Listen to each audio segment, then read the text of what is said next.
Olá, queridos amigos, aqui é a Sandra Amaral, fisioterapeuta, e o título do vídeo de hoje é O Corpo Mostrando as Dores da Alma. Essa é uma situação muito comum no consultório de fisioterapia. As pessoas chegam com dores físicas, ortopédicas, reumatológicas e até neurológicas. E nós, obviamente, tratamos essas dores, mas a gente começa a perceber que algumas vezes a origem desta dor não é física, ou seja, uma dor neurológica não foi porque houve um trauma no nervo que deixou a mão dormente, por exemplo, que a gente chama de parestesia, essa dormência, ou uma dor nas costas que não teve nenhum gatilho, como um excesso de peso carregado, uma má postura, um trauma. E então a gente trata essas dores físicas, os pacientes melhoram, mas em alguns casos a gente observa que essas dores são deslocadas, elas são desviadas, elas são transferidas para outras partes do corpo, às vezes órgãos internos, às vezes um outro acidente anatômico do corpo, como forma de expressar uma dor que é da alma, que é do espírito, que é da emoção, que é do psiquismo. Isto não é incomum, pelo contrário, é uma coisa muito comum no consultório de fisioterapia, e é por isso que ao longo dos anos eu fui fazendo formações na área da psicologia para poder entender, acolher e de alguma forma encaminhar esses pacientes.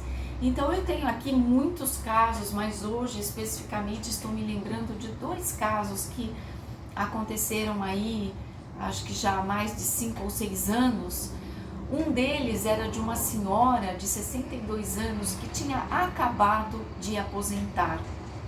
E quando as pessoas aposentam, se elas não fizeram um plano de aposentadoria, por exemplo, não têm uma vida social ativa ou não estão engajadas em um outro trabalho profissional, mas que seja um trabalho mais ameno, com menos carga horária, ou se essas pessoas não estão envolvidas em atividades religiosas, espiritualistas, se elas não têm um círculo de amizades, se essas pessoas não fizeram um planejamento mesmo de o que é que eu vou fazer com o meu tempo, 8 ou 10 horas por dia a mais, do dia para a noite eu vou ter todo esse tempo e vou fazer o que com ele? Às vezes as pessoas idealizam, eu não vejo a hora de aposentar para descansar, para assistir os meus programas, para ter paz. E a hora que isso acontece, a pessoa fica totalmente perdida, porque não se encaixa naquele lugar onde tem todo o tempo livre do mundo e não sabe o que fazer com ele. Isto é muito comum. Nós deveríamos ter na nossa cultura de aposentadoria preparações para aposentar. A gente não se prepara para entrar na faculdade, a gente não se prepara para uma profissão, a gente deveria se preparar para mudar a fase da vida de um momento de produtividade para um momento não de improdutividade, porque os aposentados às vezes trabalham até mais do que antes, ajudando filhos com as tarefas domésticas, com tantas coisas, mas é assim, um plano de produtividade para um tipo diferente de produtividade, que passa a ser uma produtividade doméstica, normalmente, e onde a pessoa fala, hoje eu não vou lavar roupa, hoje eu não vou consertar o telhado. Ela tem essa liberdade para dizer, eu não vou fazer isso, eu vou fazer isso amanhã. E às vezes essa falta de uma rotina bem estabelecida provoca alterações psicológicas, emocionais. A pessoa pode deprimir nesta passagem de uma vida produtiva de mercado de trabalho para uma vida produtiva de um jeito diferente, domesticamente. Ela pode adoecer ela pode se deprimir. Então, essa senhora, por exemplo, ela trabalhou a vida toda. Quando ela aposentou, coincidentemente, ela já tinha uma hérnia discal, mas porque uma hérnia pode ser assintomática, porém, os sintomas dessa hérnia passaram a aparecer coincidentemente depois que ela aposentou.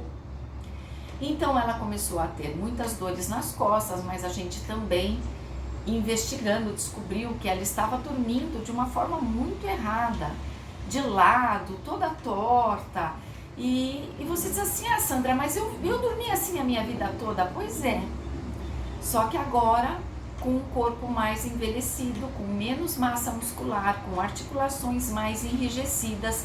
É essa postura que a vida inteira não causou nenhum dano ou causou poucos danos, neste momento de mudança drástica de uma vida laboral para uma vida doméstica, de mudanças emocionais, psíquicas e de envelhecimento, percebe quantas coisas? Nesta mudança, esta dor que tinha uma intensidade mínima passa a ter uma importância e uma intensidade muito grande. Então tinha ali fatores ergonômicos de como ela se posicionava ao longo do dia para assistir uma televisão, para dormir, para carregar pesos. Tinha muita coisa para corrigir ergonomicamente ali, mas também tinha um emocional que precisava ter uma vazão, um acolhimento, uma conscientização, porque tinha um sofrimento de passar de uma realidade de ocupar o dia com horas de trabalho para uma outra realidade, de ocupar o dia com bem menos obrigações. E isso mexe com as pessoas. Isso às vezes traz um vazio. Para cada pessoa a representação é de um jeito. E isso precisa ser conscientizado, esclarecido, conversado, para que a pessoa possa dar um novo rumo para a sua vida, para o seu tempo, para os seus sonhos, para as suas aspirações. Então, nesse caso, ela passou a ter também sufocamentos. Ela não tinha problemas pulmonares e, no entanto, ela sentia um sufocamento angustiante durante a noite. E olha que interessante, esse sufocamento melhorava quando ela levantava e começava a fazer coisas. É claro que precisa ser investigados fatores físicos. Então ela foi no otorrino, ela foi no pneumologista, ela fez todos os exames e não apareceu nada. Então aí a gente fica um pouco mais tranquilo de entender que muito provavelmente essa dor é emocional, é uma dor psíquica. Olha o simbolismo, vocês perceberam o simbolismo? É um sufocamento que aparece quando ela está descansando, ou seja, não fazendo nada. Descansar é não fazer nada, é você realmente descansar. Mas se você descansa muito durante o seu dia, pode ser que alguma coisa no seu psiquismo te cobre. O que você está fazendo da sua vida? No que se transformou a sua vida? Faça alguma coisa. Isso pode acontecer. Eu não estou dizendo que todo mundo que tem sufocamento noturno é por causa disso, tá bom? Nesse caso, é só pra gente pensar juntos. E aí, então, ela levantava, começava a fazer coisas e o sufocamento parava, como se ela estivesse dando para a cobrança do inconsciente dela uma resposta, uma atitude. Olha, você tá achando que eu não tô fazendo nada? Mas eu tô sim, olha quanta coisa eu tô fazendo aqui dentro de casa, por exemplo. E aí o sufocamento passava. Às vezes uma conversa no sentido de conscientizar este evento respiratório com o seu psiquismo já dá uma libertada, já dá uma esvaziada no sintoma, já dá um rumo para a energia desta pessoa que não está, naquele momento, sendo bem direcionada. Percebe? Então, todo profissional da área da saúde que não seja psicólogo, porque os psicólogos, obviamente, essa é a profissão deles, eles sabem fazer isso muito bem. Mas todos os indivíduos da área da saúde, fisioterapeuta, educador físico, fonoaudiólogo, terapeuta ocupacional, enfermeiro, médico, todos os outros profissionais da área da saúde deveriam ter em sua carga horária uma carga horária enorme de psicologia, e se não tiveram, deveriam procurar formações de suporte psíquico para o paciente, porque as dores orgânicas que o médico trata muitas vezes têm uma origem psicológica que esse médico não tem condição de acolher, porque ele não está preparado para aquilo. E aí as pessoas começam a ir no psiquiatra que está preparado para acolher, mas que por sua vez ele não está preparado para acolher a dor do estômago muitas vezes, que é de origem emocional. Aí ele encaminha para o gastro e fica esse pique-pongue, e esse paciente às vezes fica perdido porque ele não tem um profissional que possa acolher tudo que está acontecendo com ele, ajudá-lo a conscientizar tudo isso e fazer dele uma pessoa mais forte, mais consciente, esclarecida, mais saudável.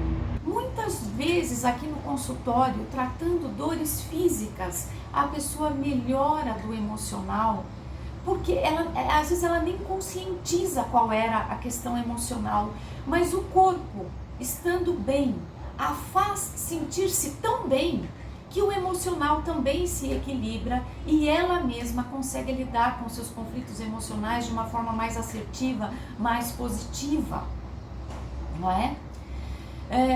Eu disse que ia falar 2 casos e acabou que o tempo não vai dar, mas eu vou falar aqui só de mais uma situação, não é nem caso. Quantas vezes a gente orienta, por exemplo, um paciente a usar a bengala de uma forma correta? Às vezes o paciente está se sentindo inseguro porque ele está usando um dispositivo de apoio, que é uma bengala, de uma forma inadequada. Então ninguém falou, mandaram ele usar a bengala. Mas de que jeito? Não é pegar a bengala e usar, você tem que saber de que lado, que altura, em que momento apoiar. O andador, a mesma coisa, né? Quantas vezes eu vi, começa a andar de andador, às vezes o paciente está muito inseguro, ele tem medo, ele acabou de levar um tombo, ele acabou de ter uma fratura. Como assim anda de andador? Precisa ter um treinamento, precisa saber como trocar o passo, que horas levantar e apoiar o andador, em que perna e braço jogar o peso. Precisa de uma orientação profissional. Às vezes a pessoa investe os seus recursos financeiros em remédio, em consultas com vários especialistas e não vai para o caminho mais simples, que é obter a orientação de um fisioterapeuta, que é obter a orientação de um psicoterapeuta para ajudar a acalmá-la, a conscientizar. Às vezes a pessoa não faz isso por falta de recursos financeiros, mas muitas vezes não é por falta de recurso financeiro, é por falta de ser encaminhado, é por falta de saber, de conhecer que aquele profissional, às vezes com pouquíssimas consultas ou apenas uma consulta, pode ajudá-lo efetivamente numa dificuldade motora, numa dificuldade emocional, no enfrentamento positivo daquilo que ele está vivendo e passando. Bem, queridos amigos, eu espero que vocês tenham muitas informações de quem e quando procurar pela vida fora de vocês. Se você gostou desse vídeo, curte, comente, compartilhe, assine o nosso canal no YouTube, nas redes sociais, que esses vídeos são postados simultaneamente em todas as mídias sociais, além do YouTube. Muito obrigada pela sua atenção e até o nosso próximo vídeo. Até lá!